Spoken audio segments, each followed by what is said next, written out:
Medicina. Konsulta pang medicina. Starring Dr. Husay. Dr. Husay. Dr. Husay. Dr. Noel Husay. Laksamana. Okay, welcome back. Part 2, second half of Konsulta Pang Medisina. Once again, here's Dr. Noel Husay Laksamana. Doktora, questions are coming in. Ito naman comment, sabi ni Jan Muslig. Sabi niya, a nice topic po ang pinag-uusapan. I've been a smoker for more than 15 years now. Just can't help it. Doc, I'm shifting to electronic smoke. Okay po ba? Electronic smoke. Meron po tayong tinatawag na electronic cigarette, yung e-cigarette. Ito po. As of this time po, ang position ng Philippine College of Physicians, hindi pa po namin talaga actively pinopromote o sinusupport yung malawakang pagmamarket at pag-endorso ng produkto na yan. Kasi marami pa po kami hinihingi na Studies. pag-aaral, katibayan na sila nga ay talagang nakakatulong. Perhaps sa mga smokers, to lessen the harm, no po, yung mga smokers na po, no, nakakatulong siya in a way kasi malilesen nga yung harmful effects ng smoking. Kaya lang, it might give kasi a different signal sa ating mga kabataan na It's okay. kasi po wala silang ini-specify na age group kung kanino ibebenta, iba, specific population of people kung kanino ibebenta tong mga e-cigarette na to. Baka kasi ma-introduce ito sa ating mga kabataan and they would have the wrong notion eventually, no, na nung una palaro-laro lang sila with that kind of e-cigarette. Kasi may lumalabas talagang parang Tapos, smoke eh. eventually they might crave for the real one. Kaya baka ma-undermine kasi nito yung effort ng mga smoke-free campaign natin. Yes. Yun po. Kaya hindi namin talaga actively sinusupport yung paggamit ng mga ganun. So, there goes, Jan. At Doc, ano pong ibig sabihin kapag umiinom daw palagi sunog baga? Talaga ba nakakasunog ng baga ang Red Horse? Red Horse. Yun na iniinom. Opo. Sunog baga. Ang nasusunog po sa Red Horse yung atay. Liver. Kasi po yung ang alcohol na iniinom natin na de-detoxify po sa ating liver. Opo. Pwede naman po tayong uminom. Kaya lang, meron lang tayong limit. Oo. Depende po sa iniinom natin. Kung beer, kung hard drink, yung ganun. Pag sinabi kasing hard, isang shot, isang jigger. Tayo inuubos natin yung isang long neck o isang lapat. No po. Kaya pag halimbawa beer naman, isang boteng beer. Pero kasi kung ang beer mo Red Horse ang napakalaki, napakalaki naman po, napakataas naman po ng alcohol content na nun. So, hindi na rin siya maganda sa katawan natin. Yeah. Sabi nga kasi po, after uminom, amoy alak talaga. Lumalabas din ba yung alcohol sa baga? Yes, of course.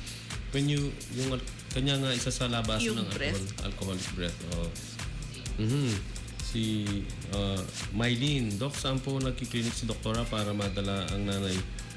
Meron siyang tinatawag na triple therapy. Hindi pa rin okay. Saan po kayo nagkiklinik, doktora?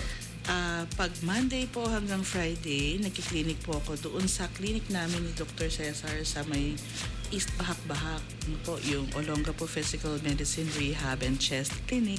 Nandoon po yun sa kanto ng Ilicanyo and 20th Street. Malapit po sa Bagong Palengke. Opo, madali lang po siyang puntahan. Kasi malapit sa public market. Opo. Yun, so Monday to Friday po. Usually nandun po ako hapon. Mga 3 to 6 ng hapon po yung aking oras.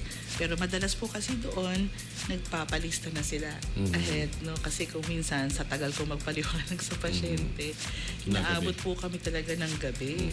Kaya kung minsan, kung hindi namin na-accommodate, hindi naman sa ayaw namin, kaya lang po ang tagal po talaga. Kasi hindi talaga ako nagmamadali. Pagka nagtanong, talagang wagas din ang sagot. Alam nyo, itong buwan na to, it needs a lot of explaining. Kasi the task of doktora is to educate, re-educate, and re-educate palagi. Para kasi hindi ka rin kontento kapag humarap sa'yo, hindi ka naintindihan. Kailangan ipaintindi mo talaga. Yun pong nagtanong sa atin ngayon, may idea po ako kung ano yung sinasabi niyang triple therapy, no? Pag ini-encourage ko po ang patients na kapag pumupunta sila, lahat po ng x-ray nila dalhin natin. Kasi kailangan dalhin nila para makita po natin yung history ng paggagamot din nila at nasusundan natin ang x-ray nila. At maipaliwanag kung anong klaseng gamutan pa ba yung kailangan, anong ka ba dapat natin gawin kung mukhang hindi pa gumagaling. Yun. So, ay meron po tayo mga listeners na naka-tune in ngayon sa chat, si Rachel at saka si Ann. Sabi niya, Doc, naninibago kami, akala namin comedy yung show mo. Bakit ang serious mo dyan? Yan, ha? Happy listening sa'yo, Rachel and Ann. Hello. Ha? Baka akala mo serious kami dito. Serious kami talaga. Dahil we're talking about some serious matters, ha? Sabi niya, Doktora, bakit po ang ito, ha? Tanong ni Ann Sambolane. Okay. Doc, ask ko lang kung natanggal po kasi yung 1/4 ng aking lungs. How long can I still? Kasi na-trauma po after vehicular accident. Nagkaroon ng penetrating injury sa left ko. Natanggal po yung isang portion ng lungs. Hindi ba makashorten ng aking lifespan? Opo. Sambolane. Kasi naman po, kapag tayo ang tawag po natin dyan, malamang na lobectomy siya. Lobectomy, Ibig sabihin po, ang nabawasan portion ng ng kanyang baga ay natanggal dahil sa kanya, in her Trauma. case, is trauma, aksidente. Ano po. Rest assured po, yung natitirang baga natin will compensate for the lost one, provided po na wala tayong ibang problema sa baga. Kamukha po nung mga tinamaan ng emphysema o COPD, yung mga ganon, no? Yung pong natitirang baga natin, i-compensate po yung lost function. Kaya nga pag tinignan mo ang x-ray mo, hindi mo mapapansin halos na natanggalan ka ng baga. Lalaki rin po, Kasi Doktora. mag-e-expand po yung remaining portion ng baga to compensate for the lost part ng baga. No po, unless napakalaking parte ng baga yung natanggal. So minsan may senyales na parang lumiit pa talaga yung volume ng lungs na yon. Pero kahit nga po isa lang ang baga natin, makaka-function pa rin tayo. Kasi malaki ang surface area ng functioning unit ng baga natin. Basta wag na lang po nating dagdagan ng problema pa na magkaroon ng scarring o mga Yun. peklat at sira yung loob ng baga natin na natitira. Yun, ha? So, yan, Miss Ann Sambolane, ha? Magko-compensate. Now, ang tanong po, okay lang, compatible ba with her, with a normal lifespan? Opo. Kasi she's only 27. Opo. Pwede. So, you can live a long life. Natatakot Kaya siya lang dahil- syempre, bata pa kasi siya, no? Umiwas siya sa mga Mapanirang bisyo. mapanirang bisyo. Tsaka number one, sana hindi siya ma-expose sa mga magkikreate ng maraming peklat sa baga. Like for example, magkaroon ng tuberculosis na extensive at magkasira-sira yung remaining lungs niya. Syempre, nababawasan yung mga scarring po kasi sa baga natin. Kabawasan na rin yan sa mga na functioning units ng baga natin. Kaya dapat hindi tayo magkaroon ng extensive scarring sa loob ng baga. Umiwas sa mga bisyo, lalo paninigarilyo, exposure sa mga pollution para po yung remaining lungs natin will remain healthy. Yun, that's a very reassuring note para sa'yo, ha? Opo. Kanya mag-ingat. Kasi motorcycle ride, back rider daw doon. Yun yung history niya, ha? So, yan. Sabi ni Bridget Bugay, my father had adhesiotherapy. Ano ba ibig sabihin nito? He had it siguro California yun, Calif eh. Ano po ibig sabihin nun? Adhesiotherapy. So, siguro pag nagkaroon plural adhesion, yung Siguro po nagko-collapse. okay. Pagka nagkakaroon po tayo ng problema sa balot ng baga, like for example, yung pagtutubig, po, ang nagiging problem dun kasi kumakapal yung balot ng baga natin. So, nagkakaroon ng pleural thickening na tinatawag.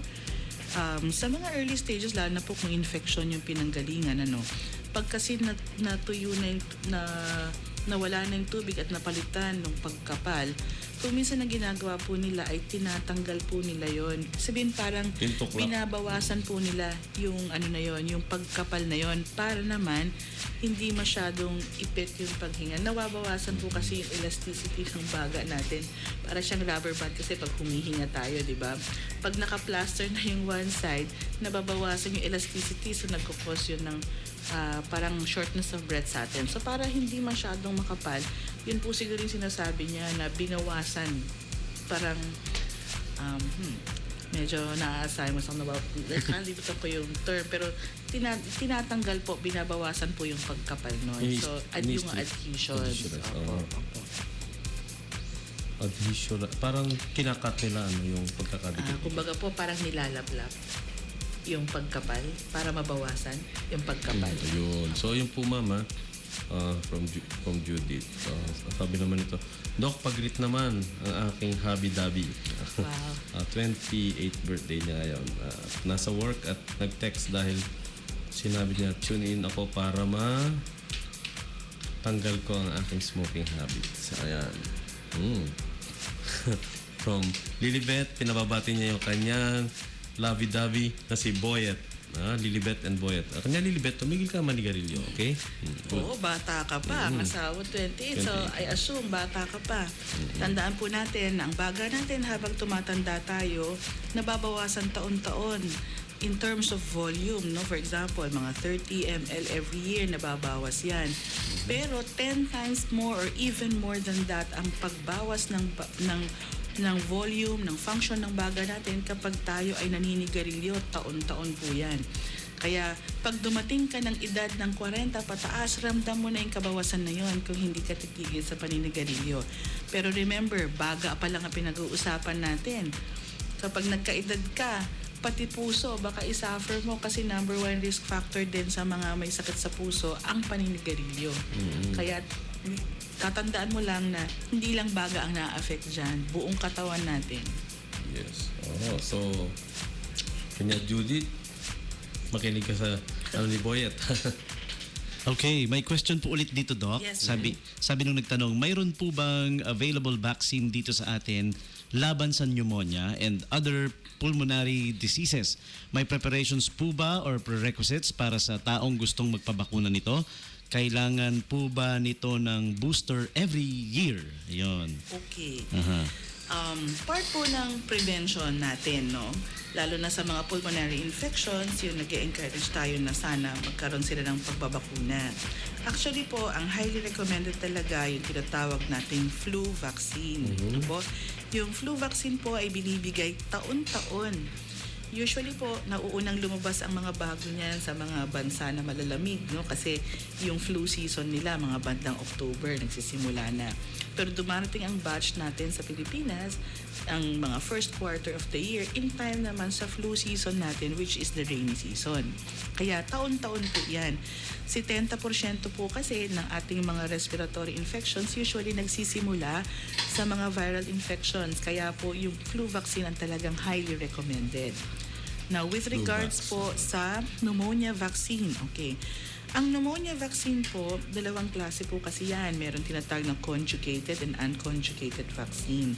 Yung naunang inilabas po sa adults yung unconjugated vaccine, yung mga bakuna po na yan ay may validity ng mga 4 to 7 years. Pero kung minsan po, for the sake na mapasimplify natin sa pasyente na matandaan nila, sinasabi namin every 5 years.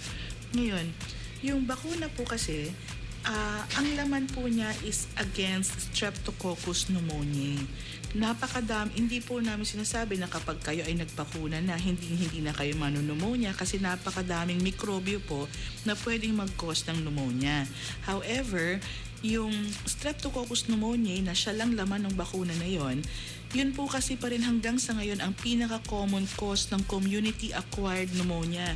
Kaya ang category niya is somewhat helpful. Kaya pinabibigay po namin. Kaya lang baka magkaroon ng notion yung mga pasyente na ba't sila nag-pneumonia pa, nabakunahan na sila. Kasi hindi lang naman po strep pneumoniae ang nag-iisang mikrobyo na nagkukos ng pneumonia. Marami pa pong iba-ibang klaseng mikrobyo. Pero yung bakuna po na anti-pneumonia na tinatawag nila, Streptococcus pneumonia lang po ang tinatarget nun. But since it is the most common cause ng community-acquired pneumonia, binibigay pa rin po natin. So, yun po. Ngayon, yung anong preparation, wala naman. Basta wala lang silang existing na active infection at the time na babakunahan sila. Kasi, just like any bakuna, sa mga bata, pwede tayong maglagnat. So kung ikaw tinatrangkaso ngayon o nilahalagnat ngayon, syempre hindi mo alam kung pinaglalagnat mo ay sa bakuna o sa infection talaga. Kaya ina-advise namin na pagaling muna kung may existing infection sila bago sila magpabakuna. Yun. So, yun po yung ano natin. So, may mga vaccines na available naman po Meron sa po, Pilipinas. meron po. Ito sa related po, sabi niya, Doc, nag-smoke po ako, 2 yosi lang a day kasi after eating or pagka meron kaping cigarette break sa office. Sabi ng mga friends ko, hindi naman daw makakasira at hindi naman masama dahil 2 lang naman a day. How, Kasi yung 2 ngayon, pwedeng dumami ng dumami habang tumatagal. Tsaka kamukha nga niyan, kung meron pala kayong sana nga kung may designated smoking area lang sa office at hindi sa mismong loob ng office naninigarilyo sila. Kasi kung hindi man sila actively naninigarilyo at mga kasamahan nila naninigarilyo, magkasama sila ng ilang oras, kumbaga nakukuha din nila sa nagiging passive smoker din sila. yun, passive. Opo. Yung padala-dalawa, mamaya yan, kalahati na. Padami na ng padami. Sabi niya, Doc, kasi sabi nila nakaka-weight loss daw po ang pag-smoke at it helps me. So, pag aming break, I do coffee and smoking. Nakakapayat daw. Siguro kasi, in a way, nawawalan sila ng gana sa pagkain dahil sa paninigarilyo tapos sinasabayan pa niya ng coffee. Kaya sinasabi nila nakakapayat. Weight loss. Parang it's It's- more of a it's- psychological At thing saka na the naisip effect is nila. not direct. Ano? Yes, It's more correct. of a... actually, some people, they think smoking is a... ika nga, parang social status symbol yan eh. Ay, akala nila class to smoke and it's not. Si Boyet agrees, sabi niya. Doc, in fact, di ba nakaka-turn off kapag magkikiss ka at yung girl ay smoker? Kasi I don't smoke. Pero I tried marijuana once or twice. Hindi ba nakakasira ng lungs din ito? From Boyet. Kung habitual, po sila siguro, user. Although, Pero once in a while, hindi nakakasira ng lungs. ayoko i-promote yan. Yan ha. So, Boyet, yan ha. Sabi ni Kan, ang galing ng sabi niya, Doc, yung bang, ayan, tanong niya, yung bang macular degeneration na pinanggalingan ay smoking, tumigil na naman po sa paninigarilyo si Papa nung pinatigil nyo, di ba? Ang complaint niya, bakit hindi pa raw masyadong lumalaki ang nakikita niya? Yung pong macular degeneration, once established na, andyan na po yan. Now, there are so many times when we ask people to stop smoking. Sabi, nag-stop na nga eh. Kailan? Last week. Tapos meron siyang fulminant COPD. Ibig sabihin, it is the physical condition that made them stop smoking. At again nito, ang nagkaroon si Mr. Foliar sabi niya, yung papa niya, nag-stop na raw smoking, pinatatanong bakit hindi pa raw lumilinaw yung mata. Yung macular degeneration yun has been there for quite some time already. Hindi maalis yan, nag-degenerate na nga po eh. Opo. Ayun nga po ang masakit, no? Kasi nakikita natin ang problema pag nandyan na at walang bawian. Akala nila, Opo. pag tumigil ka, babalik yung pagkabata mo. Hindi na po. Correct. Kaya mukha po sinasabi, tumigil naman na po kami manikigilyo. 1, 2, 5 taon na po. Bakit meron pa rin? Kasi po yung marka sa katawan natin ng mahabang panahon na paninigarilyo ay permanente. Yun. Hindi po nababawi kahit tumigil. For example, po tumigil tayo ng paninigarilyo, yung pagkasira ng baga natin subsequently pag hindi na tayo naninigarilyo will parallel yung pagkasira ng hindi naninigarilyo. However, Yung accumulated years naman na naninigarilyo ka, accelerated yung phase ng pagkasira. So hindi mo na mababawi yun. It already has caused permanent structural damage Parang sa loob kandilang ng baga. sinunog. Correct. Sunog na. No? At ito, may text dito from Marion. Pinababati si Ann Torreses. Happy viewing daw. Ha? Ang sabi niya, stay sexy and beautiful. Ayun, ako ha. Akala ko yung sinabihan. Doktora, ayun. Stay sexy and beautiful din sa inyo, Doktora. Dapat ang pangalan nito hindi Ann Torreses, dapat Rice. Diba? Rice Torreses para mas... Alam niyo, Doktora... Rice Torreses. Ang ganda-ganda na ang ganda-ganda ng discussion natin ngayon. And, August is long month, ano? Opo. Alam nyo, bitin po tayo sa oras, Doktora. Would it be okay if we invite you again some other time? Kahit, oo. Sure po, kasi mahilig din. Pagka, mga pasyente ko, kilala ko eh. Talagang mahilig You love ako to explain. mag-mini lecture. Yeah, that's good. Kada konsulta. Kasi minsan kahit paulit-ulit, no, either ayaw gawin o ayaw makinig talaga. O matigas lang ang ulo. Matakakalimutan lang talaga. Kaya kahit paulit-ulit para kang sirang plaka, okay lang. Yun, ha? Opo. Doktora, before we end the show, I'd like to greet Dr. Manuel Corpus Jr. Brad ko to sa Auntie Oo, Omega. ating magaling na Birthday niya. specialist. Ay, happy birthday! August 25. Napakaganda po ng boses ng doktor na yan. Si Dr. Manuel Corpus. Opo. Malaking Si Boy. ang boses. Ako, niya. narinig niyo na po siguro Yeah. kumanta. Hindi pa. Doc, you should hear it. Pakakantahin Silang natin. mag-asawa. Ay, ang galing, Doc. Opo. Schoolmate ko yan eh. Parang professional. Ayun. Professional Ayun, siya. professional singer. Ayun, Ah, professional singer. ganon, Okay, opo. good. And ano pala? Malajed Madela. Yes. Galing, no? Boses, opo, Mm-mm. Doc.